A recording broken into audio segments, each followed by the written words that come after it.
आज से करीब 2000 साल पहले 4th BC में एरिस्टोटल ने यह हाइपोथेसिस प्रपोज की थी कि सदर्न हेमिस्फीयर में एक ऐसा कॉन्टिनेंट मौजूद है जो नॉर्दर्न हेमिस्फीयर के बाकी कॉन्टिनेंट्स को बैलेंस करता है, और इस जगह को प्राचीन फिलोसोफर्स टेरा ऑस्ट्रेलिस इनकॉग्निटा बुलाते थे और ये तक कहते थे कि यहाँ पर भगवान खुद रहते हैं। ऑल्दो साल 1606 में ऑस्ट्रेलिया डिस्कवर होने के बाद लोगों को लगा कि यही वो कॉन्टिनेंट था जिसकी रोमन फिलोसोफर्स बात किया करते थे, लेकिन ब्रिटिश एक्सप्लोरर्स के सबसे बड़े नामों में से एक कैप्टन जेम्स कुक इस बात से सहमत नहीं थे और उन्हें लगता था कि इसके बियॉन्ड अभी भी साउथ में कुछ मौजूद है। उसकी खोज के लिए साल 1772 में कुक अपनी 2 शिप्स रेजोल्यूशन और एडवेंचर को लेकर वॉयज पर निकले और उस वक्त सदर्न पोल के सबसे आगे जाने वाले पहले इंसान बने। मगर जब दूर दूर तक भी उन्हें कोई जमीन का टुकड़ा नहीं दिखा तो वो साउथ अमेरिका के दक्षिणी एरिया से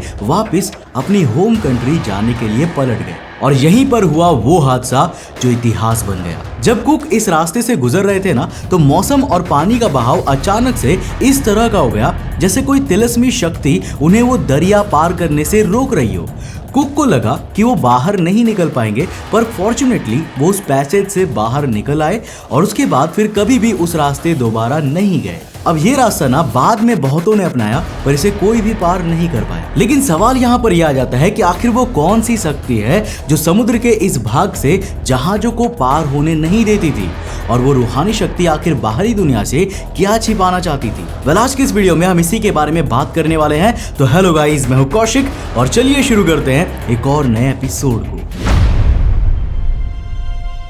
दोस्तों, ये कहानी शुरू होती है साल 1526 में, जब एक Spanish navigator Francisco de Hoces strait of Magellan के एंट्रेंस से साउथ जा रहे थे। तभी उन्हें एक ऐसा पॉइंट दिखा ना जहां पर सदर्न अटलांटिक और पैसिफिक ओशियन टकराते हुए दिख रहे थे। अब अपने एक्सपीरियंस की वजह से फ्रांसिस्को उस रास्ते को खतरनाक मानते हुए उसे एक्सप्लोर करने आगे नहीं बढ़े और फिर अगले 50 साल तक यहाँ कोई भी नहीं आया, जब तक कि इस कहानी में ब्रिटिशर्स की एंट्री नहीं हुई। तो देखो, साल 1572 में ब्रिटिश एक्सप्लोरर्स फ्रांसिस ड्रेक ने दुनिया के कई हिस्सों को एक्सप्लोर करना शुरू किया, जिसमें से सबसे फेमस थी पेरू की एक्सप्लोरेशन, जिसे कंप्लीट करने के बाद उन्हें करीब 20 टन सोना और चांदी मिला था। ये ट्रेजर इतना बड़ा था ना कि इसे शिप्स में ले जा पाना भी ड्रेक के लिए इम्पॉसिबल था, जिस वजह से उन्होंने इस पूरे खजाने को वहीं पर कहीं दफना दिया था। जब ड्रेक वापस ब्रिटेन आए तो इस ट्रेजर के बारे में सब ने सुना और सब हैरान रह गए साउथ अमेरिका की अमीरी देखकर। अब इसी अमीरी से इन्फ्लुएंस होकर साल 1577 में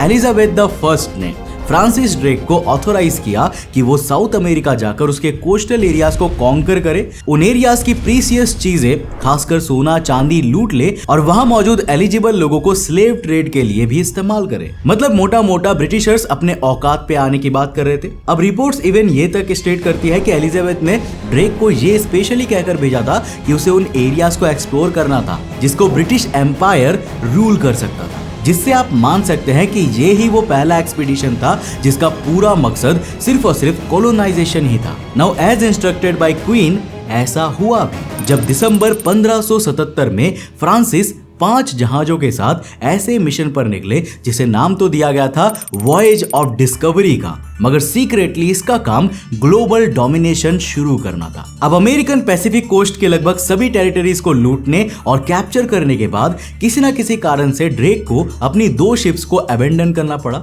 जिसके बाद कॉन्वॉय में केवल 3 जहाज बचे थे। जब ड्रेक सितंबर 1578 में साउथ अमेरिका के लोअर मोस्ट पार्ट को क्रॉस कर रहे थे ना, तभी उनके तीनों जहाज एक भयानक तूफान के शिकंजे में आ गए। वो भी कुछ इस तरह कि उनकी 3 में से एक शिप मैरीगोल्ड पूरी तरह से तबाह हो गई, दूसरी शिप एलिजाबेथ तीनों से अलग हो गई और तीसरी शिप पेलिकन जो ड्रेक की कैप्टेंसी में थी वो अकेले उस तूफान में फंस गई। लेकिन किस्मत से मौत के इतने करीब होने के बावजूद ड्रेक की शिप स्टॉर्म को सरवाइव करके किसी अनएक्सप्लोर्ड आइलैंड के किनारे पहुंच गई। But this was pure luck, क्योंकि ऑफिशियल डेटा के हिसाब से ना साल 1819 से लेकर साल 2019 तक महज 200 सालों में इस इलाके में 609 लोगों की 4 इंसिडेंट्स में जान जा चुकी थी, और ये फिगर सिर्फ बीते 200 सालों का ही है। उससे पहले यहाँ पर और कितने हजारों लोगों ने जान गंवाई होगी, इसका लेजिट रिकॉर्ड निकाल पाना इम्पॉसिबल है, क्योंकि ना जाने मैरीगोल्ड जैसे कितने ही जहाज और उनके क्रू मेंबर्स साल 1819 से पहले इस रास्ते की बलि चढ़ गए होंगे।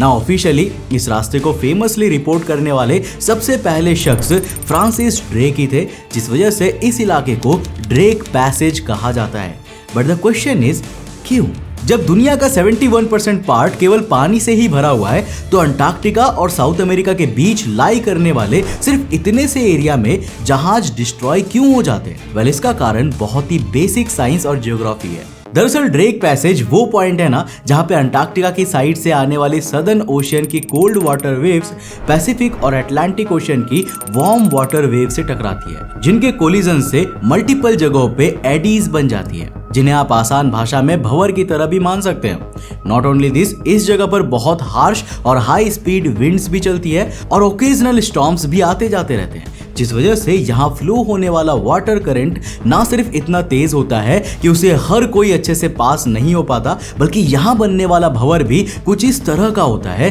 कि जिनमें बहुत से जहाज फंस जाते हैं और फिर ना निकल पाने की वजह से या तो वो जहाज डिस्ट्रॉय हो जाती है या फिर ऐसी जगह पर पहुंच जाती है जहां सप्लाईज ना मिलने की वजह से क्रू की मौत हो जाती है। अब यहाँ चलने वाली वेव्स के खतरनाक होने का अंदाजा आप इसी बात से लगा सकते हैं कि साल 2022 में ये रिपोर्ट किया गया था कि यहाँ चलने वाली लहरें 65 फीट तक ऊंची पहुंच जाती है। नाउ फॉर रेफरेंस, अगर आप 5 टी-रेक्स एक के ऊपर एक रख देंगे तो भी वो इन लहरों के सामने छोटे पड़ जाएंगे। अब दोस्तों, इन वेव्स की हाइट ही इकलौता खतरा नहीं है, बल्कि इतने डिवास्टेटिंग फैक्टर्स के एक साथ एक्ट करने की वजह से यहाँ के वाटर करंट्स की स्पीड 150 मिलियन क्यूबिक मीटर्स पर सेकंड पहुंच जाती है। अगर आप इसका मैग्नीट्यूड नहीं समझ रहे हैं तो ये सुनिए। दुनिया की फास्टेस्ट रिवर साउथ अमेरिका में बहने वाली अमेज़न है और दुनिया में सबसे तेज होने के बावजूद उसकी रफ्तार केवल 2,30,000 क्यूबिक मीटर पर सेकेंड है, विच अरिथमेटिकली मींस कि इस एरिया का पानी दुनिया की सबसे तेज नदी से भी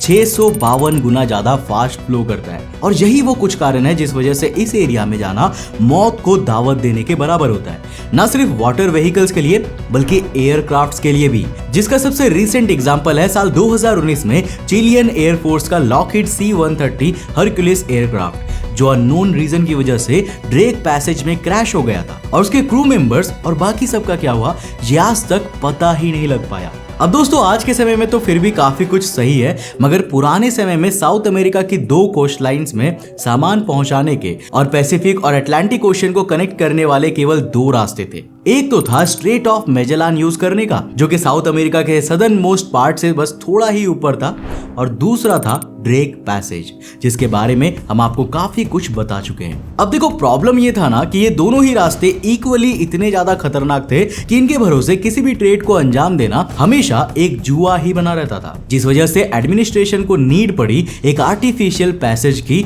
जो पैसिफिक ओशियन को अटलांटिक ओशियन से जोड़कर ना सिर्फ जर्नी छोटी कर दे बल्कि रिस्की रूट को अवॉइडेबल बनाकर ट्रेड को सेफर भी बना सके। अब इसी आर्टिफिशियल कैनाल की नीड को आंसर करते हुए फ्रांस ने साल 1881 में पनामा कैनाल पे काम शुरू किया, पर किसी कारणवश काम बंद होने की वजह से ये प्रोजेक्ट साल 1904 में यूएस को टेक ओवर करना पड़ा, जिसने 1914 में फाइनली कंस्ट्रक्शन कंप्लीट करके इसे ओपन कर दिया और ड्रेक पैसेज की यूसेज ऑलमोस्ट खत्म कर दी। अब आज भी ड्रेक पैसेज को जनरली केवल तभी यूज किया जाता है जब सेलर्स को अंटार्कटिका जाना होता है, मगर दोस्तों इन सब के बावजूद अभी भी इतने एडवांसमेंट के बाद जब कोई इस रास्ते का यूज करता है ना, तो उसका सर्वाइवल रेट 50-50 ही रहता है। हालांकि दोस्तों, जाने से पहले आज का सवाल यह है कि अमेज़न के बाद कौन सी नदी है जो कि दुनिया की सेकेंड फास्टेस्ट फ्लोइंग रिवर है? इसका जवाब आप हमें नीचे कमेंट सेक्शन में लिखकर जरूर बताना। देखते हैं कि आप में से कौन कौन सही जवाब दे सकता है। वैसे दोस्तों, रिसेंटली पनामा कैनाल को बंद करने की बात कही जा रही है,